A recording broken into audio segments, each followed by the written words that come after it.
Hello, and welcome to another magical conversation. I've been gone for the past 2 weeks because I have been struggling a bit with doubt and fear. In these past few weeks, I've been struggling with my sense of worth and my belief in this project in Laurinda Landia and Magical Conversations with Laurinda. And I've been really trying to process those emotions and trying to support myself through feeling that. Basically, I've been struggling if I can do this, if I'm good enough to do this, if I can make this successful in my perspective of what success means to me. And I've been really struggling with my sense of value and worth and doubt. And I know this is all stemming from childhood, right? I know this is all stemming from a belief system. And I've been trying to feel those emotions and basically left me very tired. I just like rested more during this past 2 weeks. And I tried to sit with these emotions of fear and doubt because this is a battle of art and mind, right? Like in my body, in my art, I know this is the right thing for me.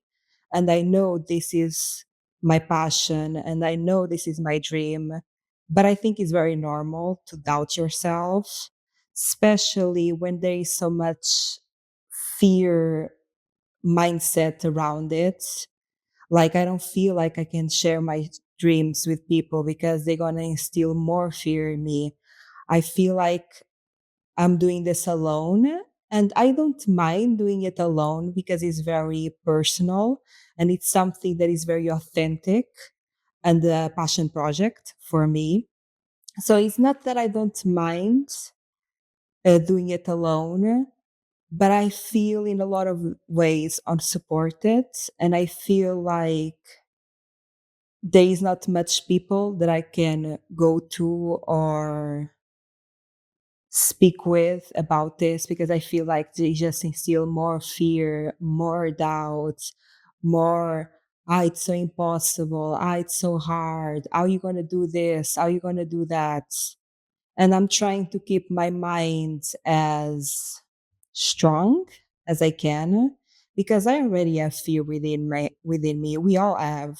Every time that we start something new or we actually follow what we really want, it's outside of our comfort zone. So it's uncomfortable and fearful a lot of times, right? And the conclusions that I came was while I was sitting with these emotions of self doubt, I was like, okay, how are you feeling, Lorinda? And I just expressed my emotions of doubt, if I can do this, if I have enough resources to do it. And this is really a fear-based mindset because if I look at reality, I do. I'm very abundant and I got a lot of passion and creativity and a lot of ideas. But then it comes my logic mind, right? Trying to create fear, looking for the worst outcome possible, thinking that I won't be able to do this, right? So I sat down with these emotions and I expressed them. And I really came to the conclusion that, of course, this is like coming and stemming from my childhood experiences, especially the feelings of being unsupported, because I always felt like I was unsupported in anything that I wanted to do, really. Anything that was outside of the status quo, anything that was a bit unconventional. I always felt so doubted, and like people look at me like I was crazy just because I had big dreams and big visions. I think people really projected onto me that I was crazy for that and that like I was delusional. And maybe I am, but I rather live in the delusional mindset than live by the conventional and the status quo because at the end of the day, it does not make me happy. It does not fulfill me. and following my dreams and following my passion does fulfill me. And I think that matters more than just living through security, living through conformity just because it feels safe and just because it is predictable. I rather follow my art and my passions, even though it comes with a lot of fear and a lot of unknown and unpredictability. So I sat with these emotions. I realized, yes, this came from a lot of projections from others, a lot of fear instilled by others, and also almost this disbelief in myself, because I feel like nobody ever believed me. Nobody gave me that reassurance that, hey, I'm not blaming them, but I have integrated that within me. There is here something that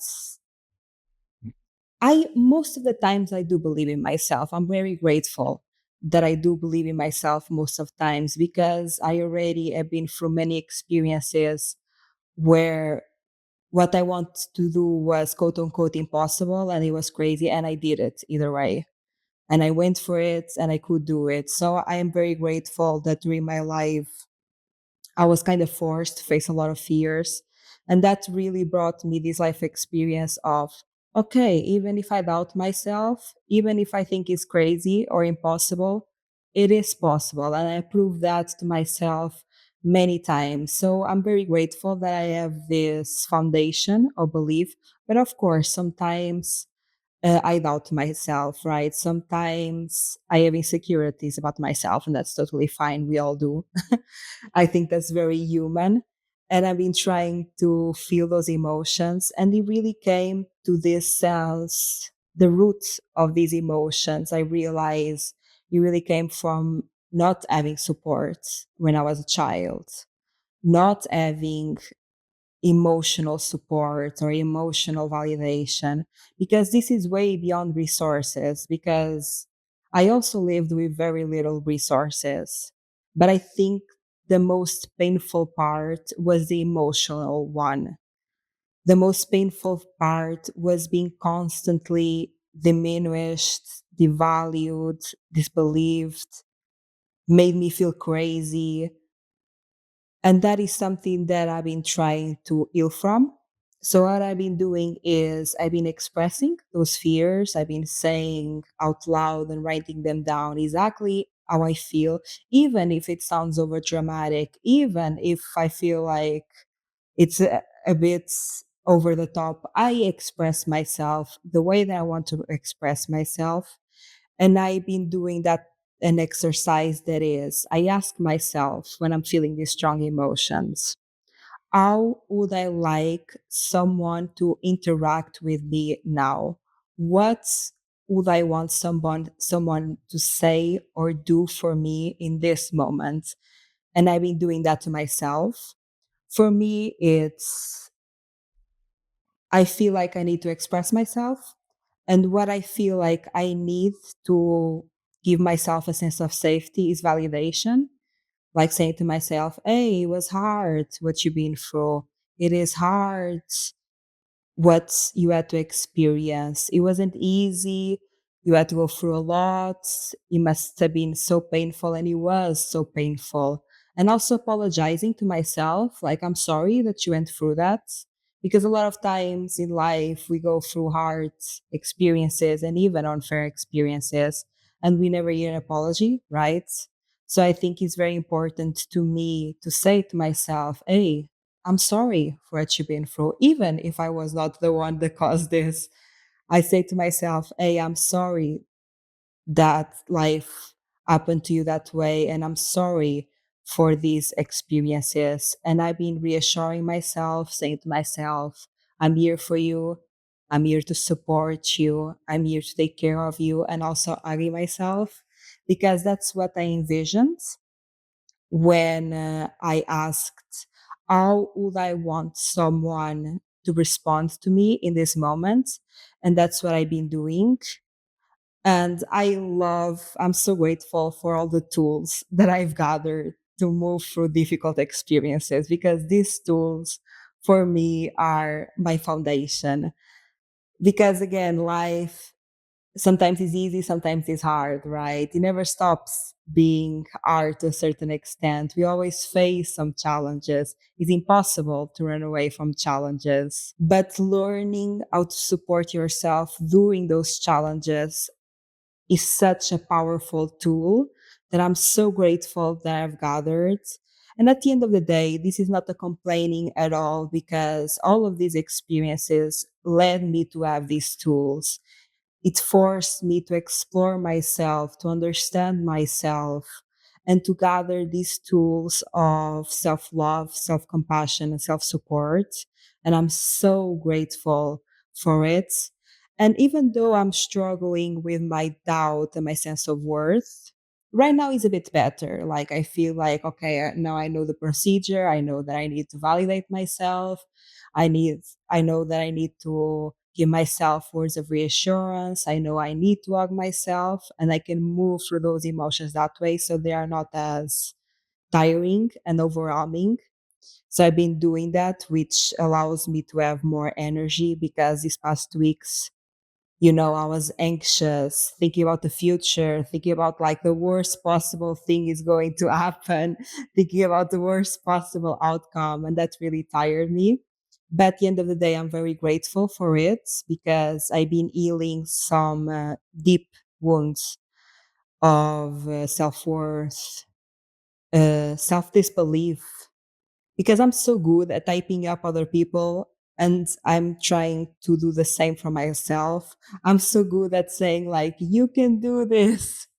I believe in you, but I've forgotten to do that to myself. So I've been doing that, and that's been really fulfilling.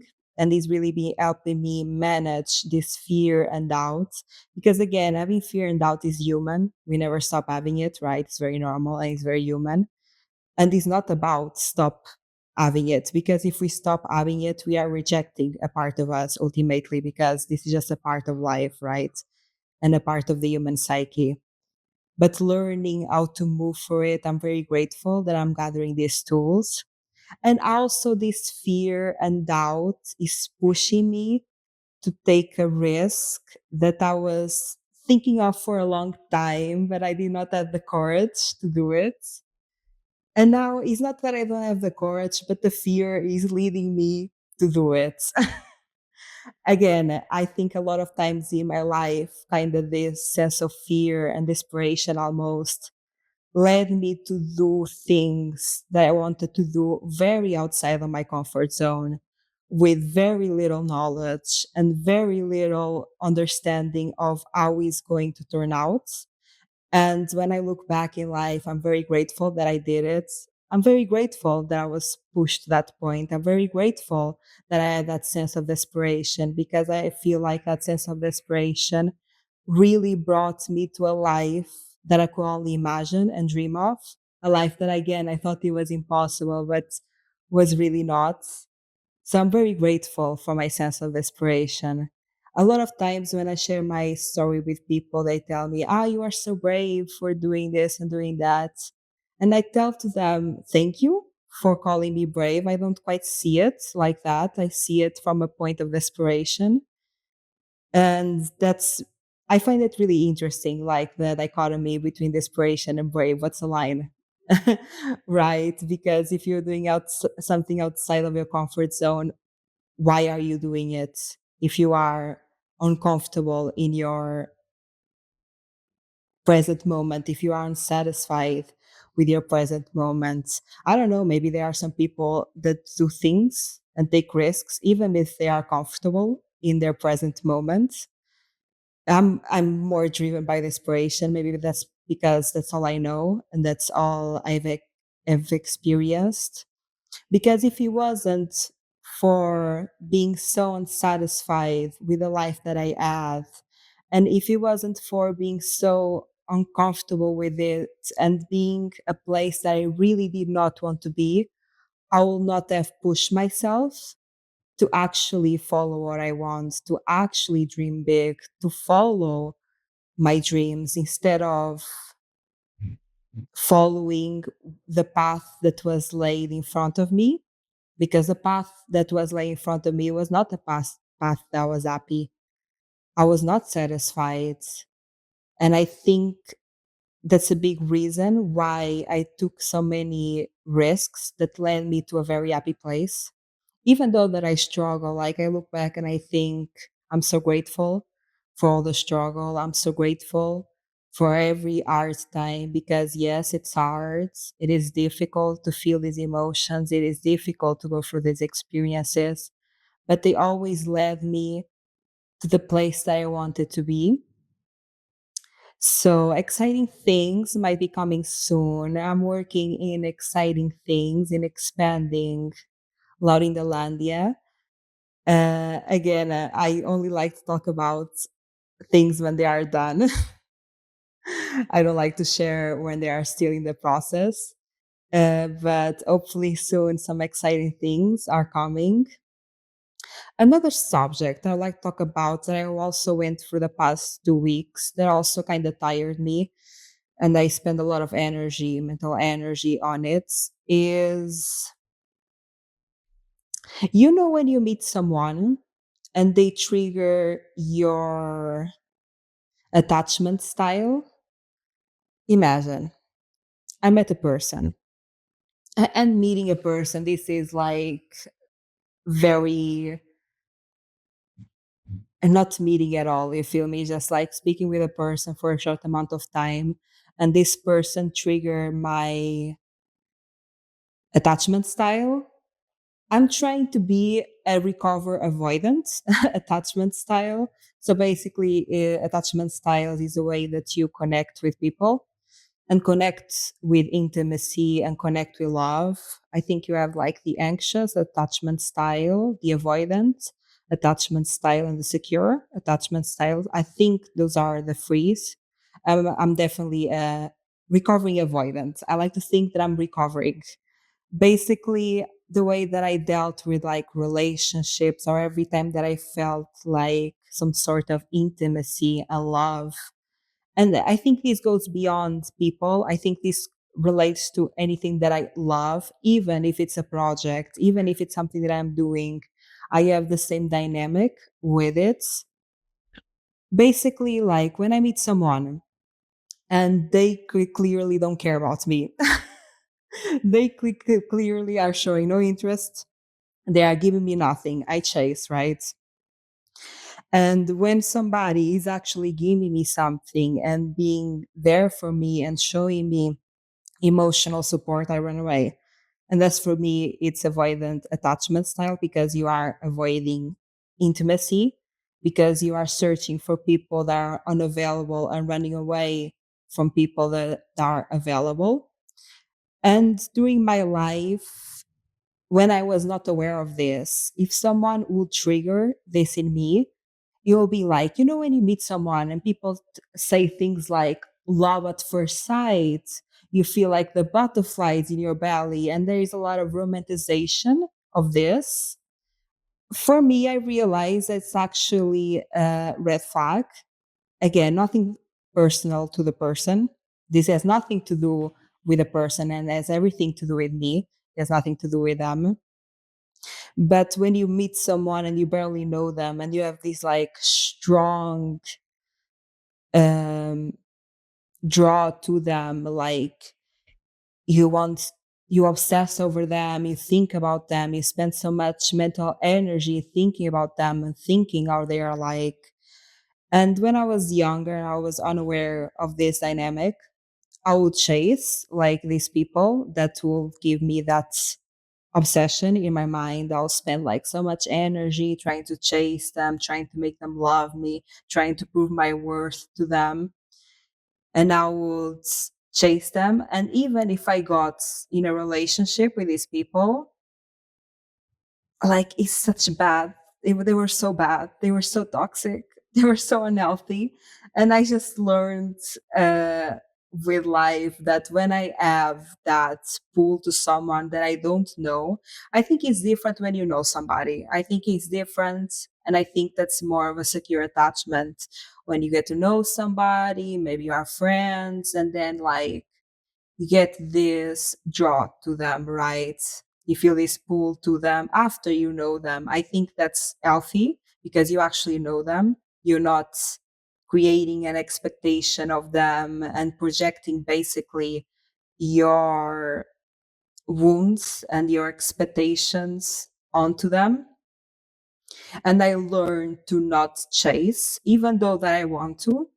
I just learned to not do it because that only led me to like toxic relationships. And now I take that as a red flag. And I also read some time ago how your brain deals with safety and unsafety. Imagine if you feel unsafety in a situation, your mind goes into overdrive, trying to create scenarios, expectations, trying to fill in the gaps, right? So actually, what I've realized is that obsessing over someone is a sign of unsafety, even if you don't quite understand. And even if you don't know this person very well, I think like your body and your mind knows, even if you consciously cannot understand the pattern. I think like your body and mind knows, oh, this is like an unsafe person. And you obsess over them as a way to fill in the blanks, as a way to bring you safety, right? Because safety, a sense of safety, a lot of it is just being in predictability, knowing that wow, something is going to go down, knowing in your mind what are the steps. And on safety, a lot of times that also translates into fear, is about unpredictability, unable to see the steps, unable to understand the full situation and the full spectrum of a person. So yes, I found myself obsessing for a person that I barely know. And imagine, of course, like in my mind, I know, okay, I already know this is trauma. I don't quite understand it, but I know this has nothing to do with them. It has everything to do with me, something that I need to look into myself. And of course, I'm not taking any action because at this point I learned. So I let myself obsess, like I let myself, my body and my brain do its thing because I'm not a person that likes to reject myself, even if it's unhealthy.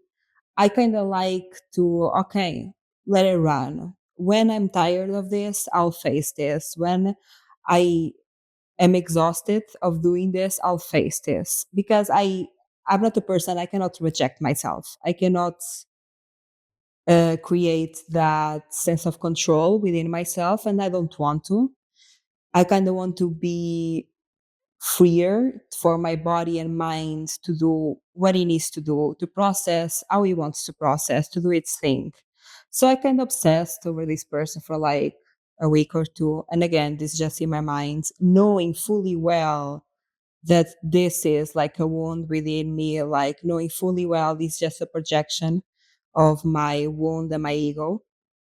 And knowing fully well I'm not taking action, knowing that no, this is just my mind doing its thing. And I reached a point that I was tired of obsessing. I was like, okay, so now I'm ready to face this. My mind did its thing, my trauma did run its course, and now I'm going to face this. So I sat down with this emotion of obsessing over this person, right? And I asked myself, when was the first time that I ever felt this way? And I really like to do these methods to understand the emotions that you don't know yet the roots of it. And it really brought me to childhood, trying to prove to my parents, especially my father, my worth, trying to look for love and prove myself worthy of love. And I found myself in my childhood home. I saw like my inner child with my parents. I saw my parents like just arguing with each other. And I was standing there like, I want love, but there is no way that I'm going to get it. And I knew as a kid at some point I just gave up. I was like, yes, I want love, but I know from here we'll only get fear. Like, I'm not getting any love from this situation. And at some point, like, I just gave up as a kid. And I just saw myself standing there looking at my parents, like arguing and thinking, hey, I want your love, but there is nothing I can do to get your love. And in that moment, I asked myself, what did I need in this situation? How did I want my parents to act with me, and how would I want my parents to treat me? And I did that for myself. Basically, it's a lot of self assurance, a lot of I love you unconditionally for exactly who you are. We are here for you for exactly who you are for any stage of the process. A lot of self hugs as well. So I gave that to myself. And I'm really glad because that's basically I overcame my obsession with that person and I moved on, which I'm very grateful. And again, this has nothing to do with the person. This is really just me, my trauma, my ego. I'm just projecting and I'm aware of my projections. I don't know this person. Probably they are great. I have no idea. And I start giving me myself the love that I wanted from my parents, and that really helped. That's made me overcome this avoidant attachment style. I'm slowly overcoming. That's why I say I'm recovered. So when somebody triggers this obsession, I know it's not good news. I know not to take action, and I let myself feel the emotions, let my mind, my body do its thing, being there for myself while it does its thing. And then when I'm ready, face the roots of this wound, face the roots of these projections. And I'm really proud of myself because that's something that I couldn't do for a long time. It's not that I couldn't, I did not know how to do. And I'm grateful that now I know how to move these situations. I'm also grateful that I gave myself the love that I was looking for. And that I think is it really helps me a lot to ask myself, like, how would I want to be treated and treating myself like that? Because I really think like all we're looking for lives within us. I really think that the love, the acceptance, and support is something that we give to ourselves. And I'm really grateful that I now have the tools to do that for myself. I now know how to do that for myself. And also, I'm grateful that I judge myself less for having these trauma responses. Because even while I'm telling the story, I have a certain amount of shame, like that I obsess over people and that I spend so much mental energy on it. Again, I don't take action, but like mentally I'm obsessing. But I'm grateful that now I know how to heal that and move forward from that because that's basically just projecting my childhood. Just that is just projecting my dynamic with my parents. It has nothing to do with the person. I don't know this person. This person was not the only one. I've done this all my life. It's not about the people. These obsessions are not about the people, and it has everything to do with myself. And I think it's that obsession that I had when I was a kid of trying to prove myself. Look, I'm worthy of love. I'm this excellent child. I'm quiet. I am art working. I study. I do all of this. Look at me. And I never got that love. And in a lot of ways, I'm grateful for these lessons because it taught me how to give myself that love. And I'm grateful for these triggers because it pushes me to love myself deeply and to meet myself deeply. Because not only am I seeing myself deeply because I'm seeing like the roots of these emotions, I'm remembering things from my past that I forgot, remembering these very child's memories that I forgot a lot of them. A lot of my childhood is kind of blocked. And these, like, through this healing and through this method, that I remember things like, hey, I forgot about that. I forgot that happened to me. And I'm meeting myself and seeing myself deeply. And also, I'm giving myself a type of unconditional love that I always looked for. And I'm so grateful for that, that now I'm choosing to give that to myself. Now I'm choosing to give something that's for so long I desperately try to obtain, I desperately try to achieve, and I never could. And I put so much effort on the outside of me to try to get that unconditional love and acceptance when really everything was within me. And I'm very grateful that now I have the tools to give myself that love and validation. And that changes everything, at least for me. Like that changes everything. When I start treating myself how I want other people to treat me, game changer, life changer. That's all I need is to figure it out, the little steps, the little actions, the little words that I need to say and give to myself. Doing these 2 weeks also, I was like more tired because I was having like this sense of fear, doubt that was consuming a lot of my mental energy. And also, I was like obsessing over this person that was also consuming a lot of my mental energy. And also, I think I've realized this about myself that sometimes I obsess over things on the outside of me. This can be people, things, a concept, whatever it is, as a way to escape my fear. I think I was also using that person and that fantasy to escape the fear and the self doubt that I was having. And I kind of needed to do that for a little bit. And then when I was able to process and let it go, I was also able to see my fear in the face, see what I was been avoiding because I think I was using that obsession over that person to kind of avoid my feelings of fear. And that led me to an epiphany to take a risk and an action that I wanted to take for a while. So in that way, I'm very grateful. Something that was really helpful during these weeks is that it is fall and I love fall. I cannot express the excitement and the joy I have for this season.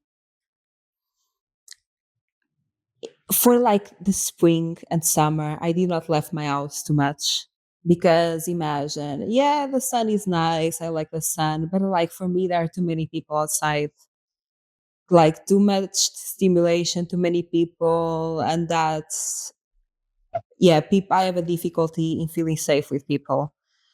So I really like the fall and the winter because I can like go outside, go to the forest without many people around. And I just love fall. Like I love the leaves falling. I love the winds. I really I love everything about it, especially fall. Like winter, not as much, but I still love to go on walks in the winter, to go into the middle of a forest in the winter, especially where I live. Sometimes there is snow, which I really like. um, but yeah, like fall, it's rejuvenating to me. I love fall. I've been like going to more walks in the forest and spending more time in nature, and I love it so much. I feel so fulfilled in it. You know what? I feel like the most fulfilled that I feel is like in the forest with nothing, like without grabbing my phone, without listening to nothing, just like me in the middle of the forest, in the middle of the trees, especially like if there are trees around me, I love every second of it. I feel so whole. I feel so fulfilled. There is no other place I want to be rather than there. So I've been spending a lot of time in the forest recently, which I'm really happy about. I've been also like running to the forest because I also been trying to keep up more my exercise routine. I don't exercise a lot. I'm not like super strict with it. I just like to move my body just for the sake of moving my body. I'm not trying to like run, I don't know, many miles. I walk more than run, really.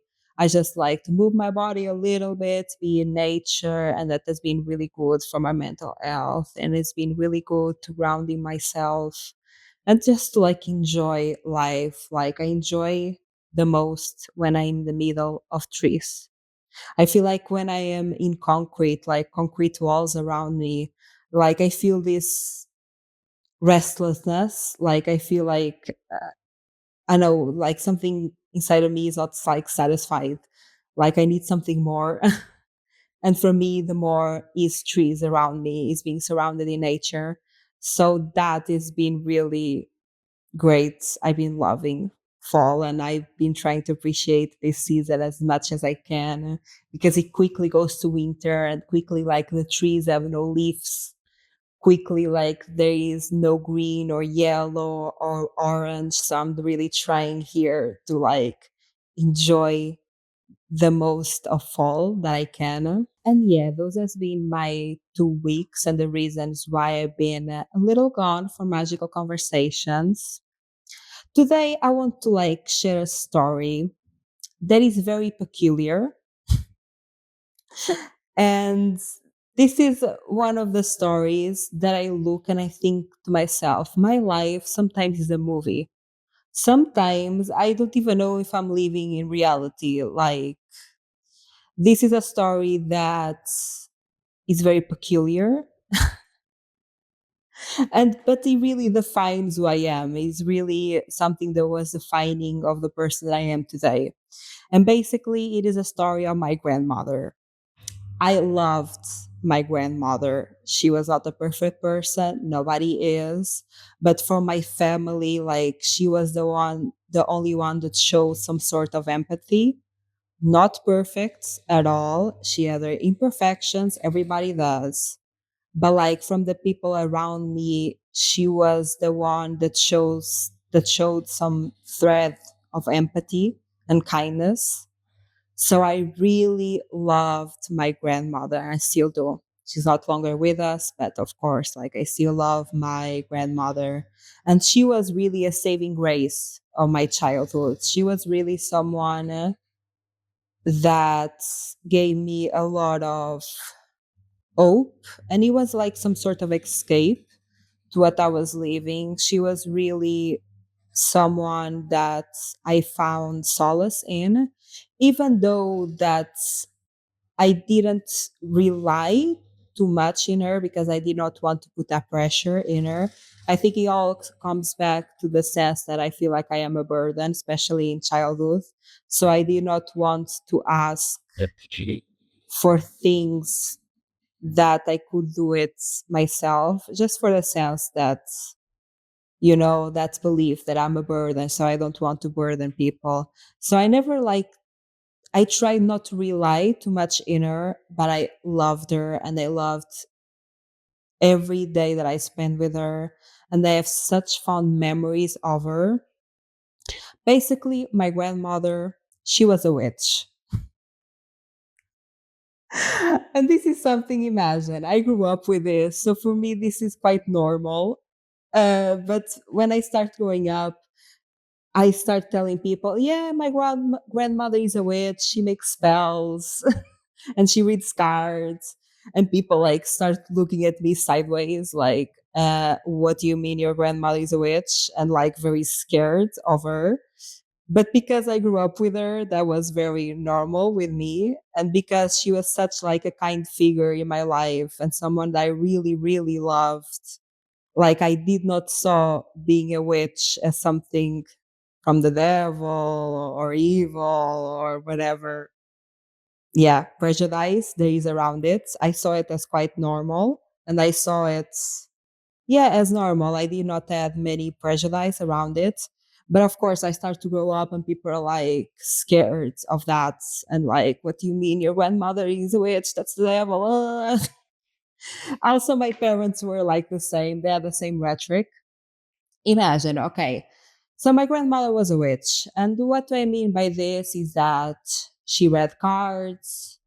She made spells, like good fortune spells. She took out courses. She was like kind of an advisor of the people. Like there were people that'll come to her, ask for advice, like, should I do this? Should I be with this person? Should I start this business? She once told me that like she would also Imagine if somebody wanted to build a house or start a business in like a plot of land, she'll go to the land and tell them if it was a good place or not. She basically was, she had basically a small business. My grandmother was an entrepreneur.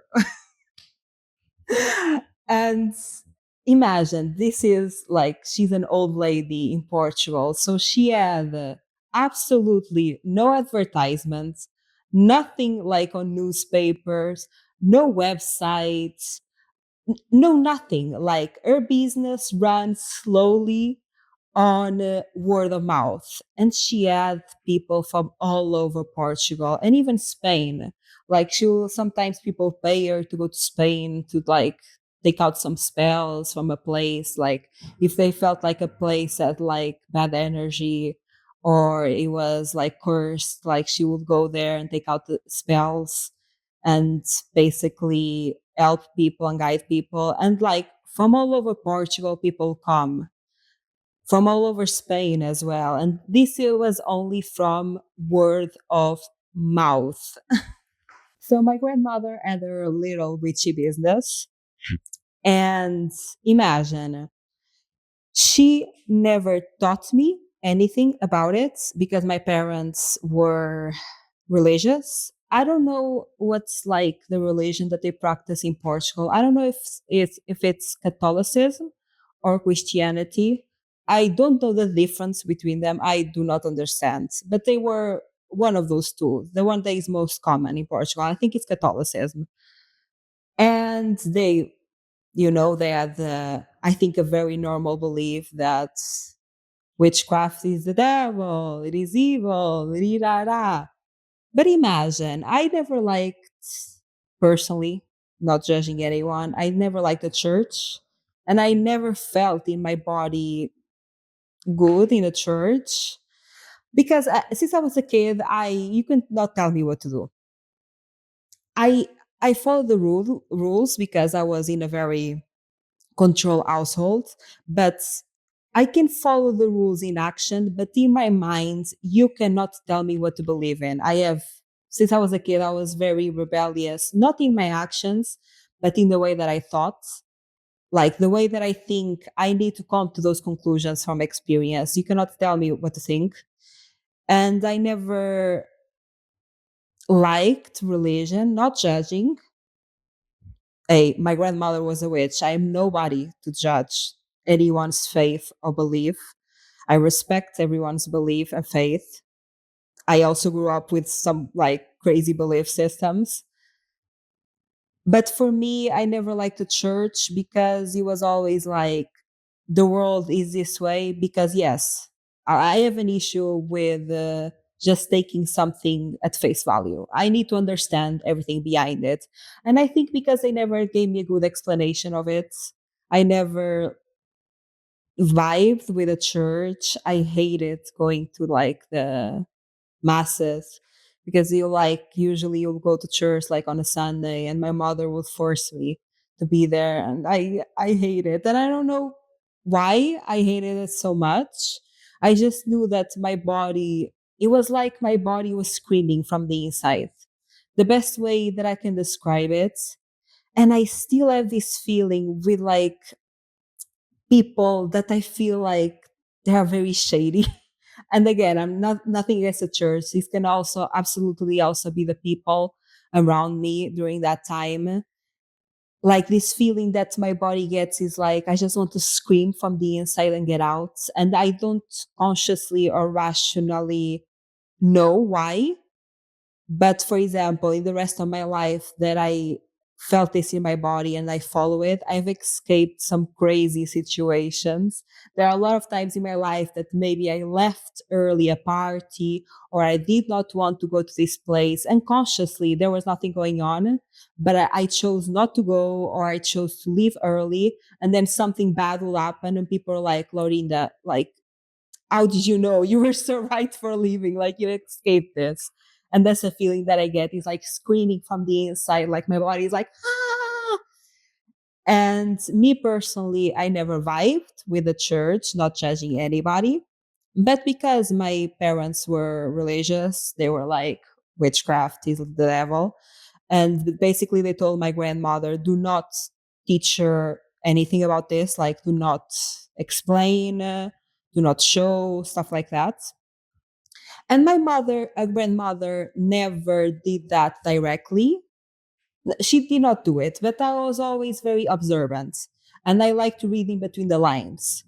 So I always would pick up in her belief systems, like around energy, energy work, what she felt was like good energy, bad energy, how she viewed the world and view people and why. So I'll always pick up on those undertones, and I always read in between the lines, especially in terms of energy. She will like go to a place and she'll say, that's bad energy. We should not go there.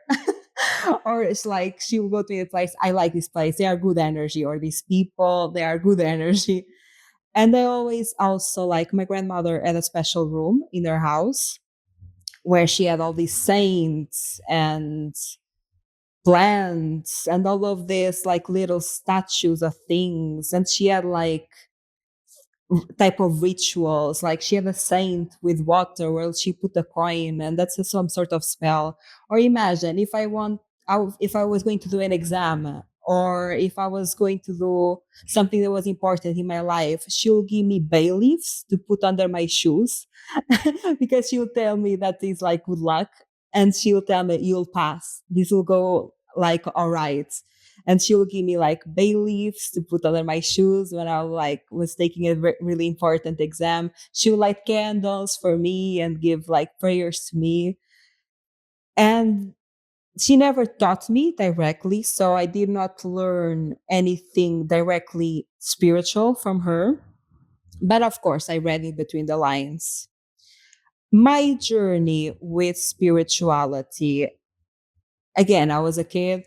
I did not like the church, but I went to like some teachings of it. Like in Portugal, is very normal. I don't know how it is in other countries to like be taught by it, have some lessons when you are a kid.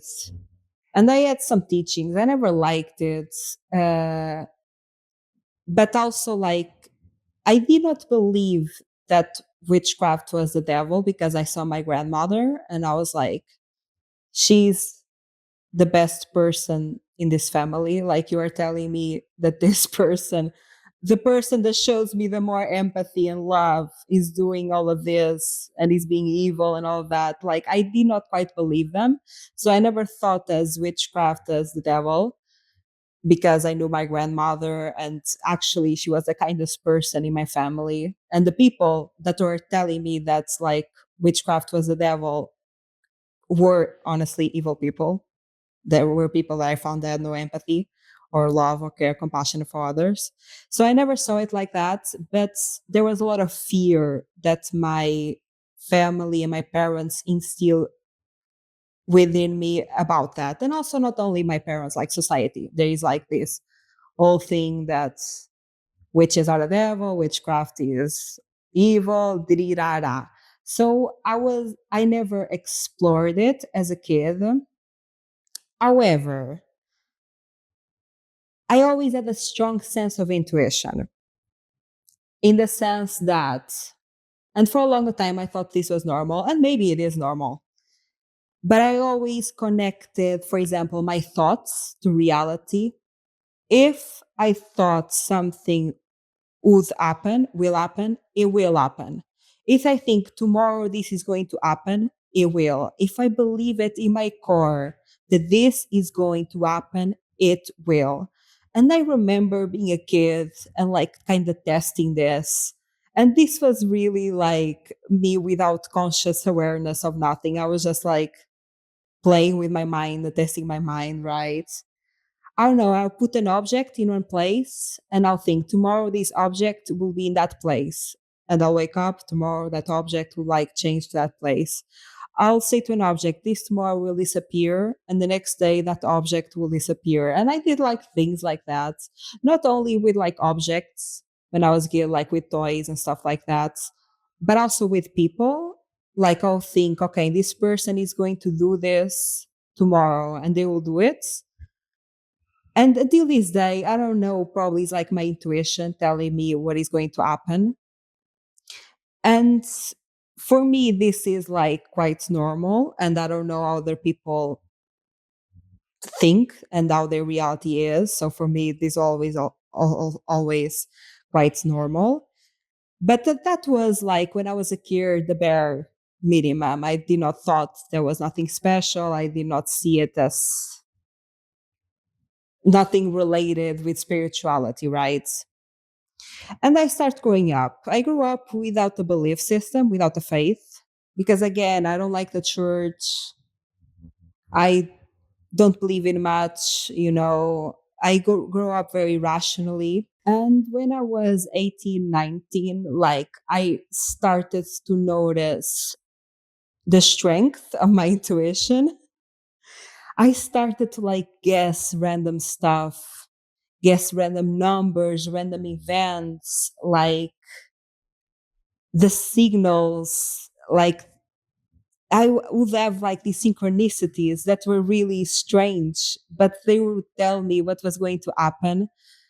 Like I'll start having like, it's not voices in my mind. I don't hear voices in my mind, but I start getting these ideas and I start to notice how much they will happen. I really started kind of to have sort of premonitions. But again, I'm not looking at this like, whoa, premonitions. I'm looking at this as intuition. Until they say, I'm just looking as intuition. But when I was 18, 19, I really start to notice, okay, my mind, it's kind of predicting a lot of things that are going to happen. And this is kind of crazy. And I'm a bit scared of it. I remember that one time, imagine one time I was going to sleep at a friend's house after a night out. So I'm going to sleep at a friend's house after a night out. And I reach his bed and like we've been out, we've been like dancing and all of that. And I reach his bed and I tell him, hey, this bed, it's a blessing from like the African gods. And I was like drunk. I did not know what I was saying. I was just saying that that this bed was a blessing from the African gods just to be funny. I had no logic around it. I was just saying it. And my friend was looking at me like so scared. And he was like, Laurinda, why are you telling that? Why are you telling that? And I'm like joking around, it's just a blessing from the African gods because we just been out and like we can finally go to sleep. It's a blessing from the African gods. And I was really fixating on the African gods. And my friend was looking at me so scared, asking like, why? Why are you saying African gods? Why? And I'm just like joking around. And he tells me, Laurinda. And of course, I did not know this information prior. He was, of course, renting a house. And he told me, Laurinda, my landlord, it's from Africa. No, she lived in Africa, and this bed is from Mozambique, that is basically a country in Africa. And this is just like an example. I had many of this type of weird reoccurrences where I would say something, and this happens a lot to me. I say something, and people look at me scared, and I'm like, oh, eh, I'm speaking the truth. I don't know what truth I'm speaking, but I'm speaking some sort of truth. And I was always like, guess stuff, speak the truth without knowing there is a truth. Just me, like, my connection with my mind, my mouth, if I do it without like channeling, if I do it without many filters, I just start speaking things that I don't know, but I'm not aware that I know. So a lot of weird things start happening like that, or I start to realize that those things are happening.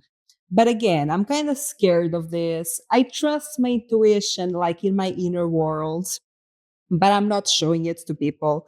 I'm not being very showy with it. Like I'm just keeping it to myself. And when these weird occurrences happen, I'm like, oh, okay. And honestly, I'm a bit scared of my power. I'm a bit scared of it. I start to be a bit scared of my mind because I start realizing the connection of my mind and my reality. And I'm like, oh, this is a bit frightening. So I try to not pay much attention to it, pay attention pay attention to it when it's useful for me. If I want to get something done, like if I want something to happen a certain way, I'll start to use it more and tap into it. And basically, my grandmother passes away. She passed away like 3, 4 years ago. And as a tribute to her, and as a way for me to connect with her after her passing, I start to dwell on her practices.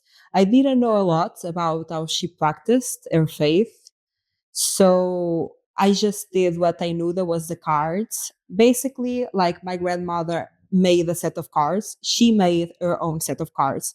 She took like normal playing cards and she wrote words on it, and she had her own way to read cards without being tarot cards. She made her own cards and she had her way to do cards. And before she died, she made a replica to me. I asked her, like, without nobody knowing, because I think in my body I felt like I did not know she was passing away, but I think, yeah, in my body, my intuition was telling me, Laurinda, she about to pass away. And I thought, okay, what do I want from her before like she goes? And I wanted her cards. So she made her cards for me. She just took basically like a random playing card. She made a ritual. She will do like a ritual with the ocean that I quite forgot how the ritual is, but she would like do a ritual with the cards, write them down, and she passed on to me. So when she passed away, I started to do readings with these cards as a way to connect with my grandmother. I'm not taking this seriously at all. I'm just like, it's my way to connect with my grandmother because I love my grandmother. And it's a way to honor her and to connect with her in some sort of way. And I remember this party that was like with some friends from like university, and I had the cards and I made like a bunch of readings. And I'm doing this very playfully. I'm not taking myself seriously. I'm just like, yeah, my grandmother was a witch. She had these cards. I never tried this, or I've been trying this, but nothing serious. And I'll read the cards, right? Again, at the time, I'm not thinking anything serious, right? And I'm taking this seriously, but I'm not taking this predicts the future. I'm not taking that way. It's just a me to a form for me to connect with my grandmother. I even get tarot cards and start exploring that, and I'm doing it in a very playful manner. After 2 years of reading my grandmother's cards on that party, people start coming to me and they're like, Lottie, they don't understand. What you said came true. And some of these people was like word for word, like T for T. And like they were looking at me scared, like when I speak the truth without speaking the truth, and people are looking at me like frightened.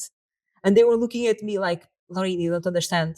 It came true. Like there was this girl that I read cards, and I even forgot what I said to her, but she remembered.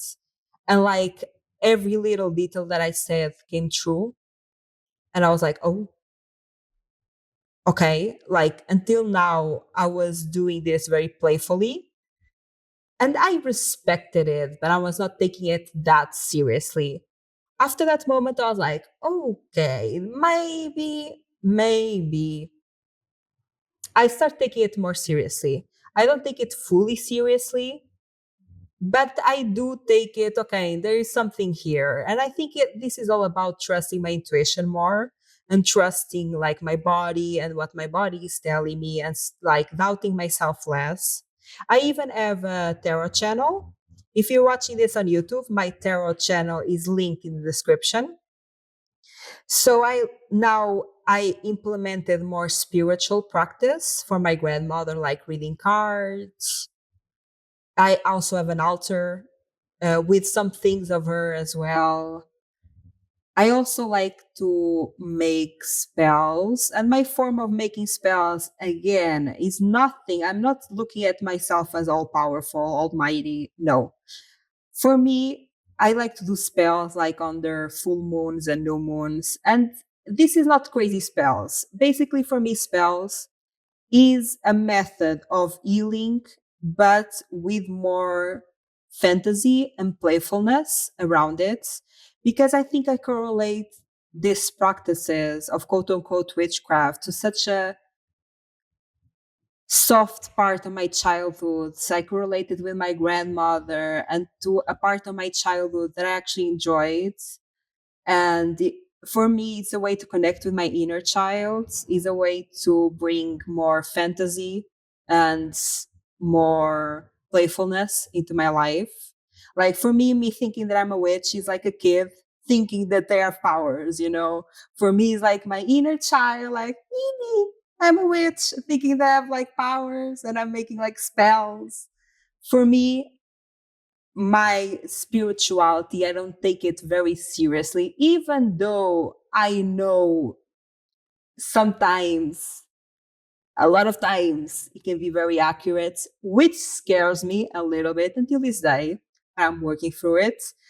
But most of it, I do it for playfulness and to connect with my inner child. Like in my fantasy world, I'm a witch. In like my playful inner child, imaginary world, I'm a witch. I go into the forest and I connect with beings and with, yeah, energy or whatever. And I take this as very my inner child, is a way for my inner child to express herself and play. Is basically bringing back playfulness into my life. And even the way that I do spells, I don't do like crazy spells. Basically, I just like to take the elements like water, earth. There can be many things. It can be wood, fire, and wind. Wind is like, for example, blowing, blowing air out of your mouth. And I like to take those elements. And basically, what I do in full moons and new moons is I look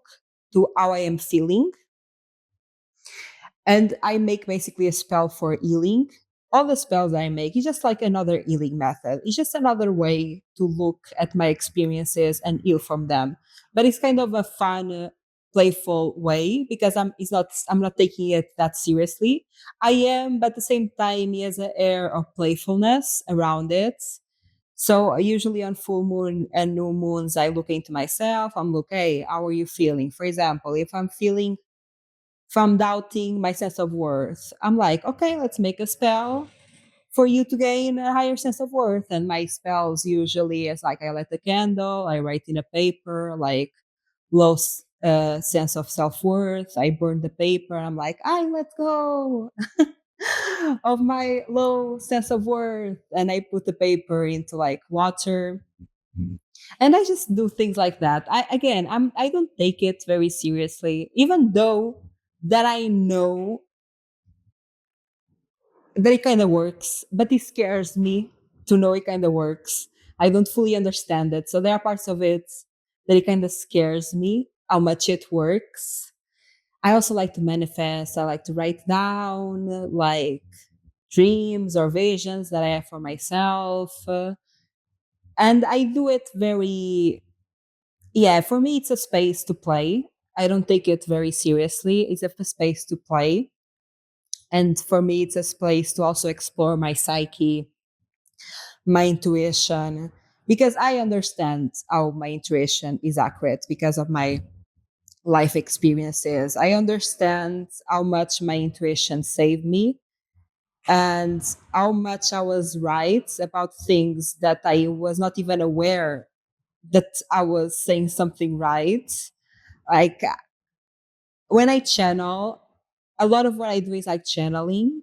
Like when I let myself speak, a lot of times, for example, with Laurinda Landia, when I'm speaking, a lot of times I'm speaking about things that I did not even know I knew. Like it's not something that is consciously rational that I'm saying. Like it doesn't have a lot of consciality behind it. I'm just like flowing with my words. Like usually when I film my YouTube videos, is that I ask, even with Laurinda Landia, I ask, hey, what should I talk about today? And I get like a message, like a download, and I just speak. And a lot of times I'm saying things and I'm like, you're right, Laurinda. Oh my God. I'm saying things that I don't even know that I know. And I'm just speaking. I'm like, I'm surprising myself throughout it. I'm like, oh my God, that's true. I never realized that. So yeah, my connection with spirituality For me, it's a way to connect to my inner child, connect with my intuition, connect with my body, with the wisdom of my body, realizing that information is not only gained through conscious for your conscious mind is also very gained for your body and your unconscious mind. Because if I get scientific with it, I think this all lays in the unconscious mind. I think this information, this quote unquote power, I don't think is nothing special. I think everyone has it. And I think it's more about the relationship that you have with your unconscious mind. And the relationship that you have with your unconscious mind, I think it relates to emotions. I think people that can feel have this relationship with their unconscious mind. So they, I think, have a higher sense of intuition and knowing things that like they should not know, or knowing things without rhyme or reason. And I think it's all very related with the unconscious mind. And I think what we call like powers in witchcraft and all of that, I think it's just our lack of knowledge about the unconscious mind because we don't really understand it. And because I think our body does not have the capacity to fully understand everything, right?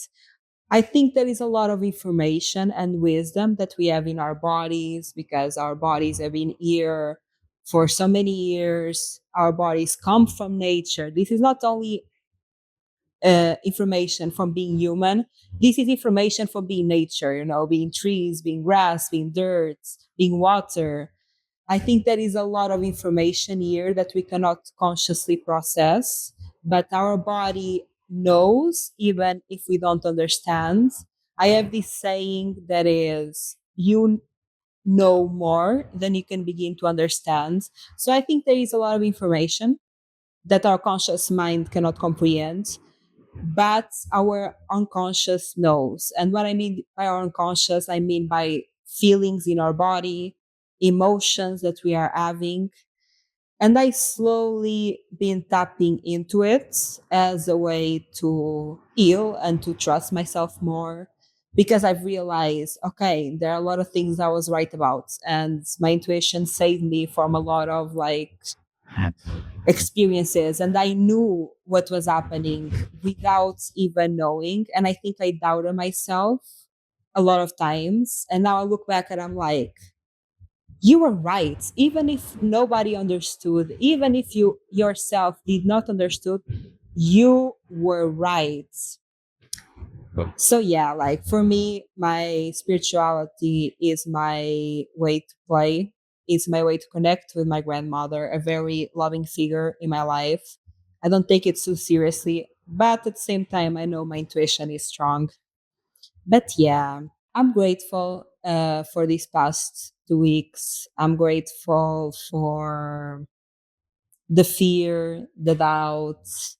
I'm grateful for all the obsessions, trauma responses. I'm grateful for all the tools that I've gained through moving through this. I'm grateful for my intuition because I think my intuition also leads me to gain a lot of tools because I don't know what I'm doing and my intuition kind of guides me, and usually it works. So I'm very grateful for the tools that I've gained to move through life, especially through difficult emotions and experiences. I'm grateful for my intuition. I'm grateful for my grandmother. Love you. I'm grateful for all of you that are watching this. I'm grateful for my community on YouTube that is slowly growing, and I love all of you. Thank you so much. I'm grateful for my community on Instagram because I got a lot of interactions with people on Instagram, and I'm very grateful for that. I'm very grateful for the space and for having a space to speak and be authentic and speak about things that I kept to myself. For example, my grandmother being a witch, I recently come more with terms with, but that's something that I kept for myself for a long time due to all the prejudice around it and to all the judgment around it. So I'm grateful that now I have the courage to say, hey, this is me, this is my life, this is who I am. And yeah, thank you so much for listening. I hope you have a wonderful day or night whenever you're listening. Bye.